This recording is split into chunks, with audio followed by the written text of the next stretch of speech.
Hello there, very good evening and welcome to Primetime News. I'm Sonali Wanikabadage. And I'm Sandru Ferdinando. We'll start off with a look at your headlines.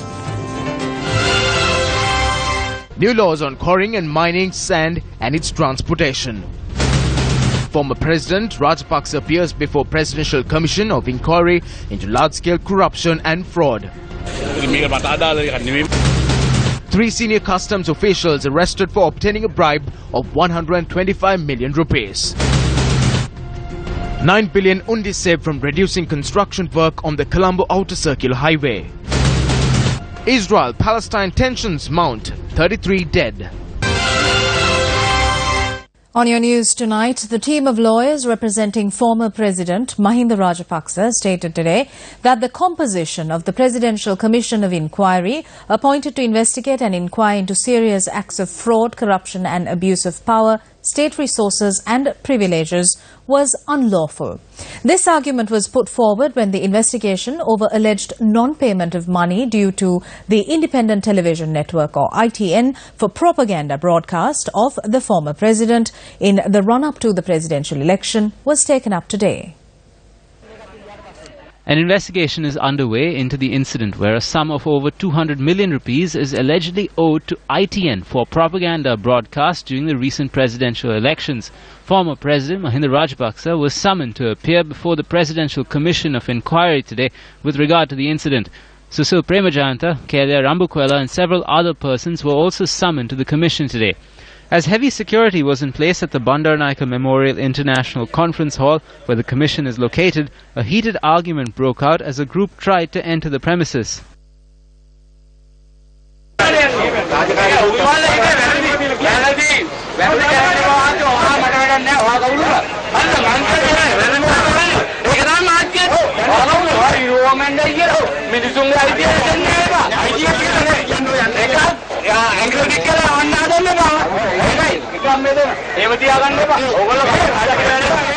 Attorney at law Gamni Marapana, representing former President Rajapaksa, took up a preliminary objection that an incumbent president is not vested with the power to appoint High Court judges to the Presidential Commission of Inquiry on large-scale fraud and corruption. His argument was that the facts in this investigation directly concern both the former and incumbent presidents, and that because of this, one of those parties appointing a commission to investigate into such matters was unreasonable. Thereafter, commission sittings were adjourned until tomorrow for a decision to be taken with regard to the preliminary objection taken up by the former president's party.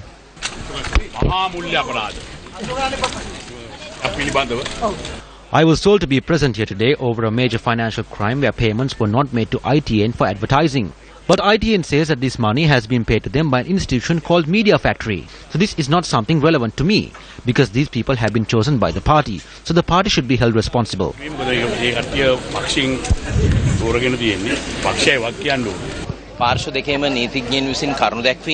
Attorneys of both parties presented facts to the commission. The main arguments were formulated over the composition of the commission. Based on the legal arguments presented, a decision will be made on this tomorrow.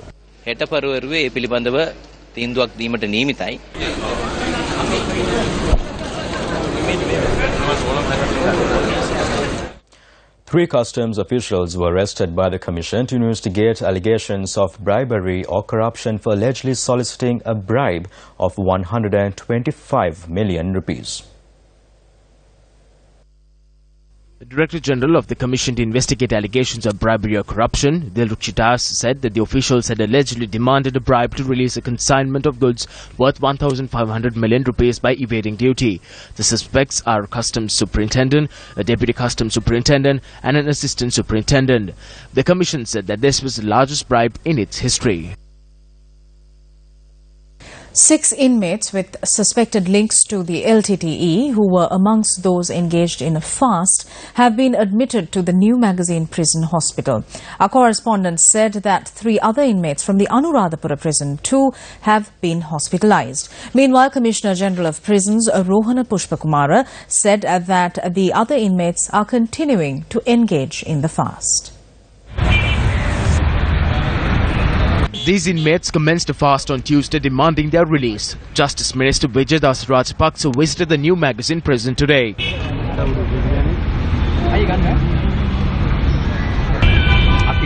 We We have informed them that the Attorney General's department will look into their documents and hold a discussion with the President and the Prime Minister in order to reach a solution before the end of the year.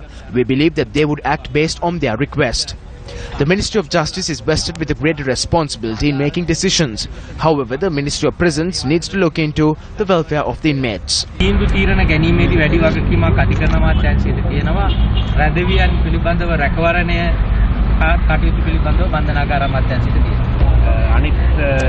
They said that they need to make a decision after consulting the inmates in the other prisons. A pledge was not made over their release. Some did not let go of their fast. Some say that they will not let go of their fast unless the President issues a message on their plight.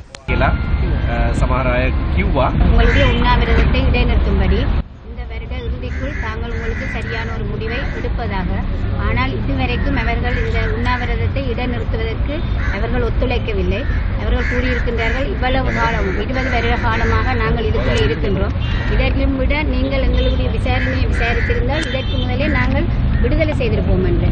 ஆனால் அவர்கள் இன்று DM Swaminathan, the Minister of Resettlement, expressed the following views following an event in Jaffna today. கிடைக்க வேண்டும் என்ற அந்த சட்ட ரீதியின்படி there are legal issues here. We believe that they will be set free before the 31st of December. Minister Vijayadasa Rajapaksa says that there are no political prisoners.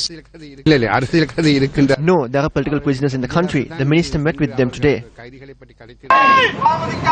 A demonstration took place in Jaffna in support of the fast carried out by the inmates. Views were also expressed on the matter at the cabinet media briefing today. This issue was raised by Mano Ganeshan. Thereby, a decision was made to produce them in court immediately. KP was arrested and he was the LTTE's international leader. The law is not implemented against him. However, action is taken against the one who commits minor offences. Where is justice? There is no justice. What action will you take? A weekend newspaper interviews KP. During the interview, soldiers were standing on guard. KP had said to the journalist that he has no way to speak freely. You can see the freedom. Certain sections are in operation to protect the old clan. Addressing an event in Batticaloa today, Chief Minister of the Eastern Province, Hafiz Nazir Ahmed, said that inquiries must be made into the Tamil prisoners who are being detained. There is no war in the country today and everyone is living peacefully. But everyone is talking about the Tamil prisoners who are being detained today. We strongly condemn the fact that these prisoners are being detained without any investigation. Therefore, we urge the government that inquiries be conducted on these prisoners and that they be given a trial in court. There are many who have committed crimes and are running scot-free. So the government has the responsibility to take the necessary measures to secure their release. I make a special request from the President and Prime Minister to look into this matter. Meanwhile, the Voice of Intellectuals and Professionals lodged a complaint with the Inspector General of Police calling for a streamlined investigation over war crimes and other offences committed by the LTTE. The organisation added that in its complaint it has mentioned the names of the local and international associates of the LTTE. The Voice of Intellectuals and Professionals arrived at the police headquarters and said that they are in possession of details of 424 LTTE activists residing overseas. We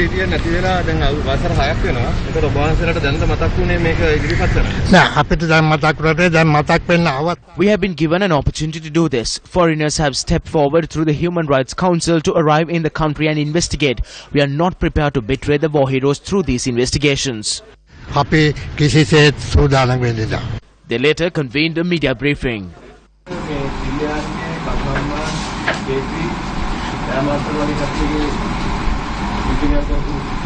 I did not see those names, hence I don't think it's there. We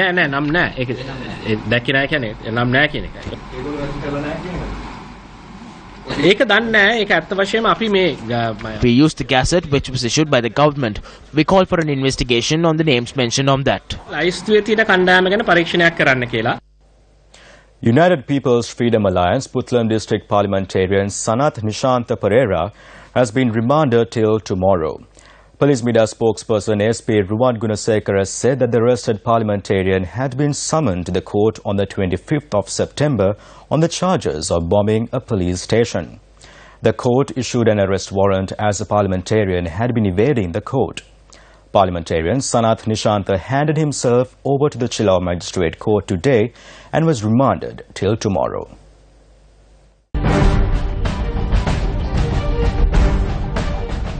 You're watching News First. The Anuradhapura District Development Committee meeting was held under the auspices of President Maithripala Sirisena today.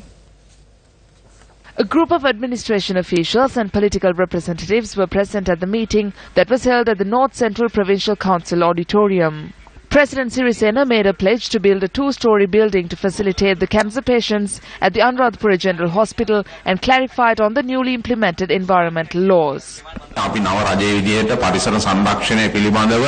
Within this national framework, we as the new government gives priority to conserve the environment of this country. A new circular explaining the manner in which sand, stone and soil should be extracted and transported is explained. The Secretary of my ministry issued a circular on the 15th of this month in this regard. A special request has been made by the divisional secretariats to strictly adhere to these rules.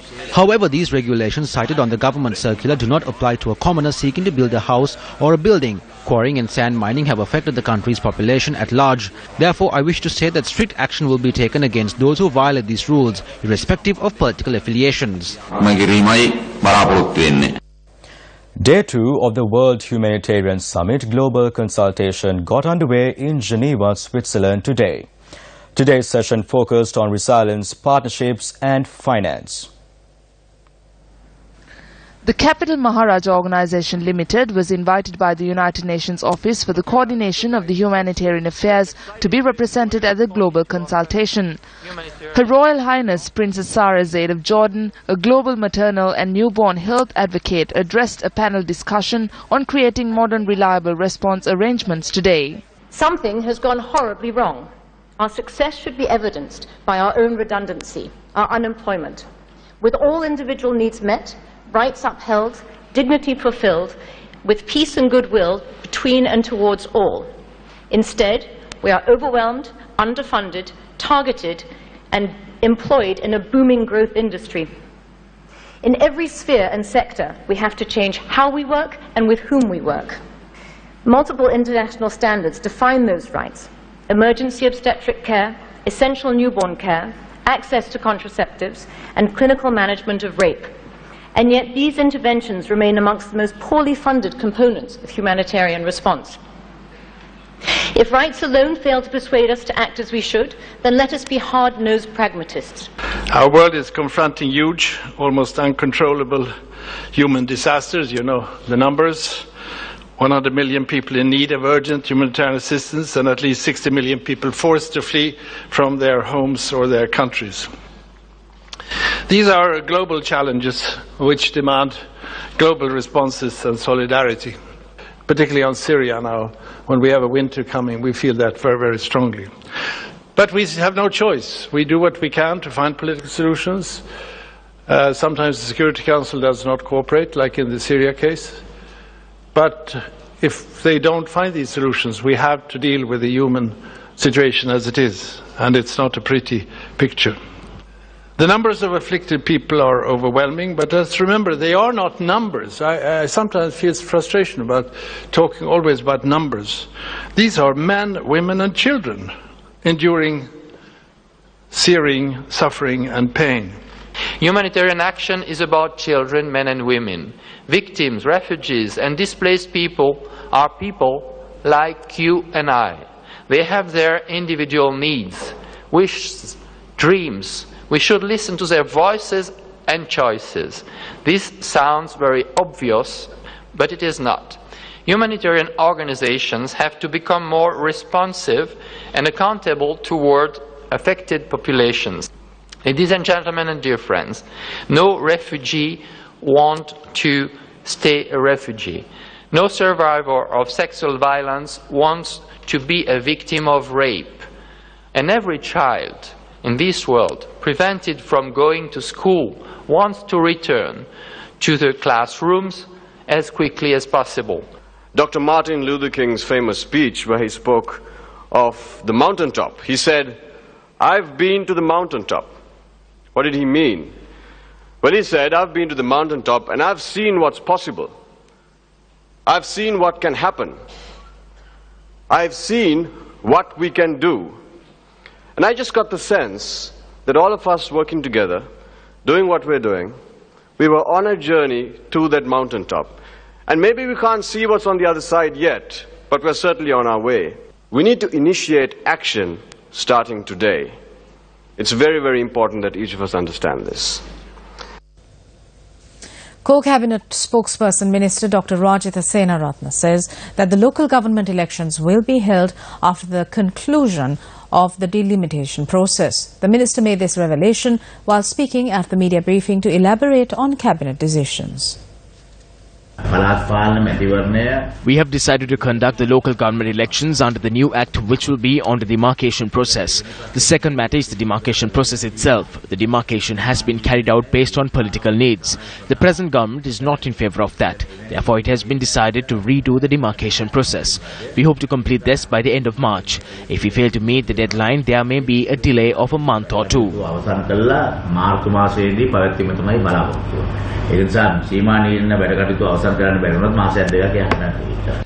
Cabinet had also granted approval to summon the provincial chief minister to the cabinet meeting once in every 2 months.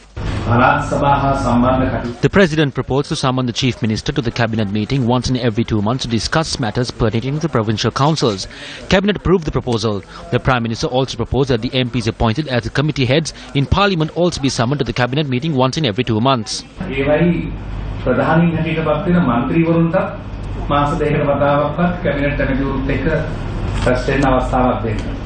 Journalists raise questions over reports which say that the money of several Sri Lankans have been deposited in a bank in Dubai. We have uncovered the details of 8 accounts and we have identified the account holders as well. MP Namal Rajapaksa denies the accusation that he has such an account. We did not mention of him. There are other Rajapaksas. Are those names among the 8 persons you speak of? Let's keep that aside for now. I will make an announcement after the investigation. Can you tell the amount of money in those accounts? There is 1.08 billion in one account. There is 1.8 billion in another. There is over 500 million in another account. Have those accounts been blocked? We have sought legal action to seize those accounts. Minister Dr. Rajitha Senaratne says that the President is not pleased with the investigations carried out over Avantgarde. The minister said that in this backdrop, the President would intervene in the matter in his capacity as the Minister of Defence. Police media spokesperson ASP Ruan Gunasekara said that the Criminal Investigations Department is yet to commence investigations over the Avantgarde floating armoury anchored in the Galle harbour. Was the Avantgarde incident discussed at the cabinet meeting yesterday? It was discussed. To what matters was attention drawn to? With regard to Avantgarde, the President made a statement that legal action will be taken and the matter will be dealt accordingly. It is said that a minister from the south would lose his post over the Avantgarde issue. There is no such discussion over it. It was not taken up at the cabinet meeting. It appears that the President is not pleased with the investigations on this matter. Yes, he has taken over the matter as the Minister of Defence and is looking into it. An additional secretary to the Ministry of Defence had called for the vessel to be released. Yes, he had done so. A report will be produced after the President conducts an investigation. Recently, the Secretary of Defence announced that an independent committee had been appointed to investigate the floating armoury that entered into Sri Lankan waters from Sudan. This matter was also raised at the cabinet media briefing. Who are the members of the 3-member committee appointed by the Ministry of Defence? It was not discussed and I am not aware of it. Rakna Arakshaka Lanka was established under the previous government. Was it established according to proper procedure? Rakna Arakshaka Lanka was established as a private institution. It was a government-owned private institution. Although it was established, there are issues surrounding its functions. I am not sure whether the required cabinet approval was obtained.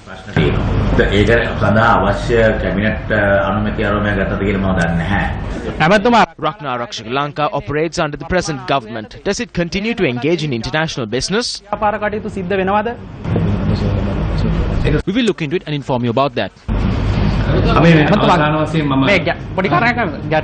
There is talk of the Right to Information Act. However, the media is not aware of anything on the current status of Rakna Arakshaka Lanka. The chairman also refuses to comment on this. How are we to get information regarding the matter?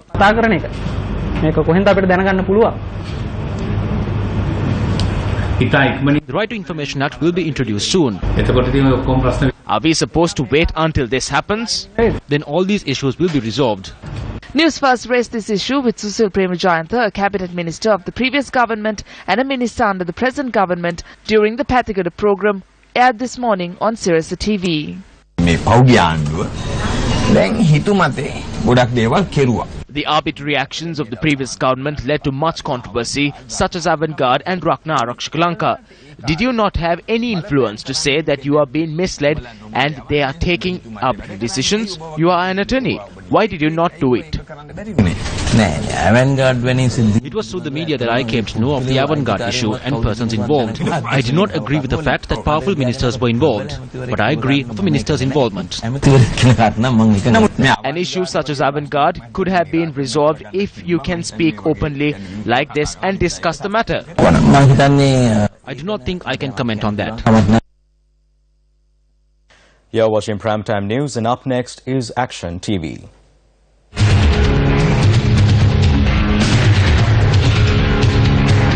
On the 22nd of May 2015, Action TV revealed that the three-member committee that was appointed in order to review the estimated cost for the construction of the third phase of the outer circular highway had recommended that the construction cost could be reduced by 25,305 million rupees. However, a month before the recommendation was made, the then Minister of Highways had produced a memorandum to the Cabinet and obtained Cabinet approval to commence the construction work. Action TV also pointed out that the Cabinet memorandum notes that it was compiled on the recommendations made by the three-member review committee. It was on the 31st of January 2013 that the government decided to appoint a three-member review committee on this matter. This committee was appointed on the basis that the sum of over 66,689 million rupees approved by the cabinet of the former government would cause substantial losses to the government. In an election manifesto, it was also stated that this sum was inclusive of fraud and corruption. Using this very cabinet memorandum, Action TV pointed out that the sum of 25,305 million rupees was to be saved by preventing fraud and corruption by reducing the size and scale of the project. Among the scope of changes that were made include to construct the expressway with 4 lanes, to reduce the length of the viaducts, to reduce the height of the viaducts and completely remove one of the interchanges. The government was compelled to move to such action as the Chinese company vested with the construction of the OCH had not agreed to cut down the cost that they agreed to initially. It is clear through this document that was issued on the cabinet decision that they made yesterday that the Chinese company, which had agreed to change the scope of work, was not in favor of saving as previously mentioned by the government. According to this document, the Cabinet of Ministers have approved the award of the above contract, the Outer Circular Highway, yesterday. Therefore, the communique issued by the government on the 23rd of April can be termed as a fraudulent document. According to the communique issued today, the size and quality of this construction in question had considerably, and the total sum that is expected to be saved is not 31 billion rupees, but a sum that is less than 10 billion rupees. According to the cabinet memorandum dated the 22nd of April, the 31 billion rupees that would be saved will be used to construct a section of road from Kadavati to Ganemulla by the Chinese company in question. However, if the Chinese company had only agreed to reduce the cost by less than 10 billion rupees, will a road be actually constructed from Kadavati to Ganemulla? Will the government have to look at additional funds for this purpose? Has the Chinese company agreed to use the less than 10 billion rupees on a separate project? Minister of Highways and University Education, This is Over to You.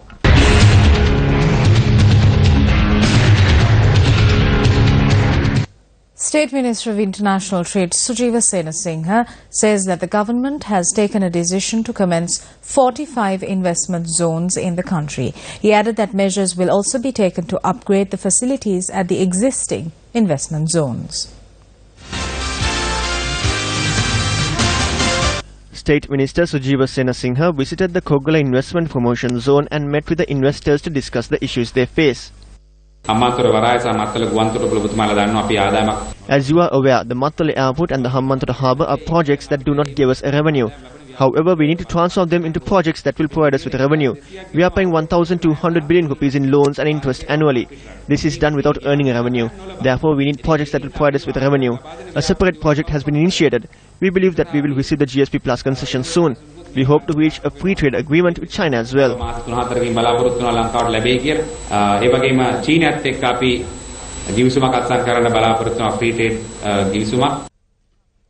This could be your child. Let's protect them for the happiness of our children.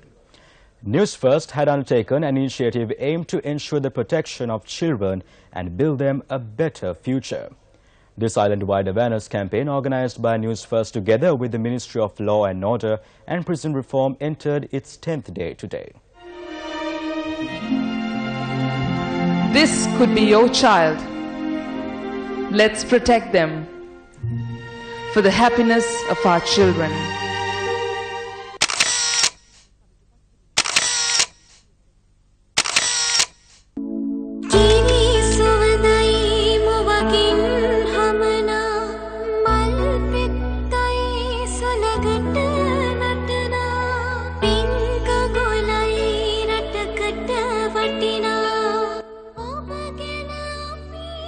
Children do not ask for fees or luxuries, they only ask for protection and love.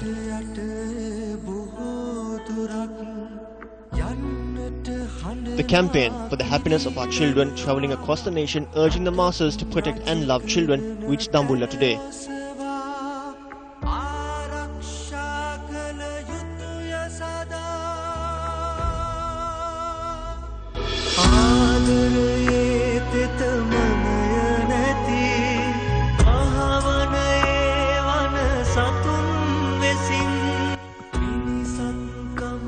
The Newsfirst team, together with several organizations and a large crowd from the Dambulla town, engaged in a rally which was held to promote awareness of ensuring the safety of children.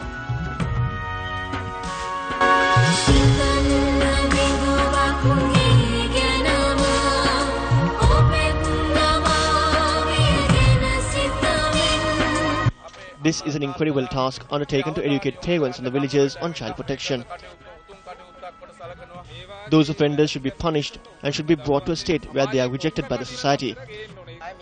We have to ensure that such abuse will not take place in the future.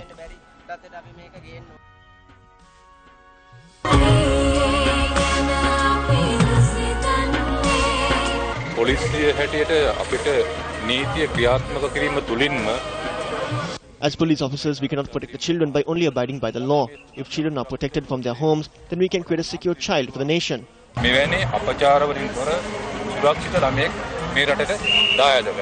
The team, which created awareness among the people, then arrived at the dedicated Dambulla Economic Centre.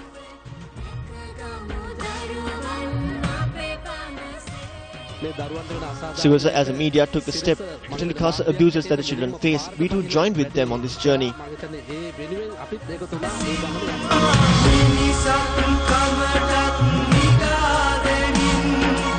The campaign, which is travelling across towns and villages, received a massive response from the public. Another stage of the campaign commenced from Uvaparanagama today. The Newsfirst team was assisted by the police officers to conduct the campaign in the Norelia town. Without even considering the heavy showers, a number of people assisted in the campaign that took place in Talavakale.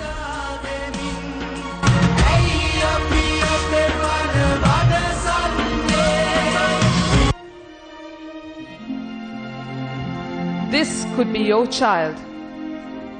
Let's protect them for the happiness of our children.